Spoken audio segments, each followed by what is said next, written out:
Nakama, and welcome back to the Church of One Piece. I am your pastor, the One Piece Apologist, and today we are going to be studying Chapter 16, versus Buggy's Crew. And, I just love that we get to see, Moji combing his stupid little ears, because he said they're part of his hair, and so clearly that takes a lot of work and dedication, right, to shape your hair like that. And I just love that we see him combing about in this little cover art. It's so funny. And right at the end of the last chapter there, where Luffy blew up like a balloon and bounced the Buggy ball back, I guess that was Nami's first time seeing the Gum Gum powers, and she's just like, what the hell kind of freak are you? What is going on? Yo ho ho, we took a bite of gum gum. I love then that Buggy questions it, Nami questions it, so many people question it, and and it's not until Moji wakes up and is like, he's a rubber man, that Luffy's like, he got it, he knows, he understands, but he doesn't. But he doesn't say to Nami's request of, hey, what was that? How did you do that? He doesn't be like, oh, I'm a rubber man. No, he waits until Moji brings it up. Then he's like, oh yeah, I'm made of rubber.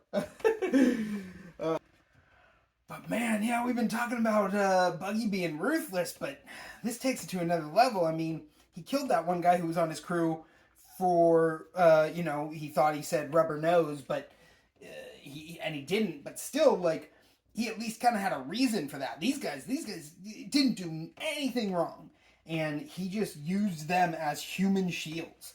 That is another level of ruthlessness to me. Not to mention, Kavaji uses Richie as a shield, and you know what, man? I'm not a huge fan of Richie. You know why? Because he hurt Shushu, and we should protect Shushu. But I also will say, I don't really feel like that's Richie's fault, because Pokemon can't be evil.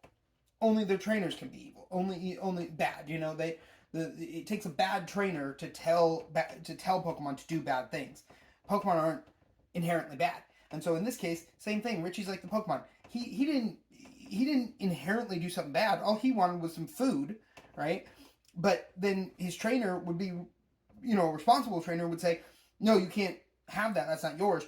But this trainer encouraged him and said, eat up, bud, and so that makes it Moji's fault. But still, I'm not going to say protect Richie, but I am going to say, don't use Richie as a shield. Not cool, Kavaji. Not cool at all. But, Moji, after Moji does wake up and tell them about Luffy's powers, Buggy gets upset that Moji didn't tell them earlier. And, poor Moji, he tried. But, Buggy gets mad, so he grabs Moji and just, chucks him at Luffy, like a using him as a projectile. And, Moji's flying towards Luffy, and he's just like, out of my way! Because he doesn't want to, hit anyone. And, Luffy just, kicks up into the air, kicks him in the face, and it's just like, no, you out of my way, Fuzzy! And I love that he calls him Fuzzy, because I guess Fuzzy Wuzzy was a bear, but this guy's not a bear, he's just Fuzzy. But I love the out of my way, it's so great. Luffy standing his ground. I love Luffy so much, he's great. But, we know Kabaji's been raring for a fight. He tried to step in when Boodle challenged Buggy, all this stuff. But now, he's here and he's, and he's like, I'll take care of this, Captain. He jumps down, he goes to attack Luffy, and Zoro just steps in and, blocks it, right? And it's just so great to see that, because, Zoro knows. First mate's already down. This is the second mate. He's stepping up. He's ready to fight. And I got to leave my captain available to fight their captain, because that's how it works. I'm here to take on the lesser guys so that my captain can focus on their captain, And I just love to see that showing of the early crew dynamic. It's perfect. Of course, Kabaji and Zoro start to fight, and Kabaji just immediately goes for Zoro's wounds, because that he knows he can't take him. That Kabaji is very aware Zoro is much stronger than him, and he is afraid of him, and so he just immediately starts fighting dirty, starts kicking him in the wounds. And of course, Nami is just so worried. She's like, "Oh my gosh, he's in so much pain. He's gonna die. Luffy, how can you just stand by and watch this? And I love that Luffy just kind of ignores her, you know, because he's focused on Zoro, and he believes in Zoro. He is not nervous. He knows Zoro can do this, even though he is going through some pain and difficulty in doing it, right? And Nami, and I love that Nami's all worried about it, but Luffy's just like, shh, I'm watching Zoro fight.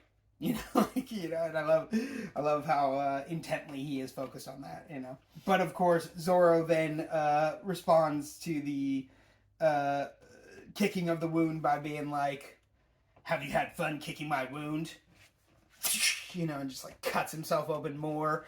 And he's just like, is that enough of a handicap for you? You know, and, oh man. And then Luffy, of course, just says what we're all thinking. Wow, Zoro's cool. And it's like, yeah, he is. I can't deny that was damn cool.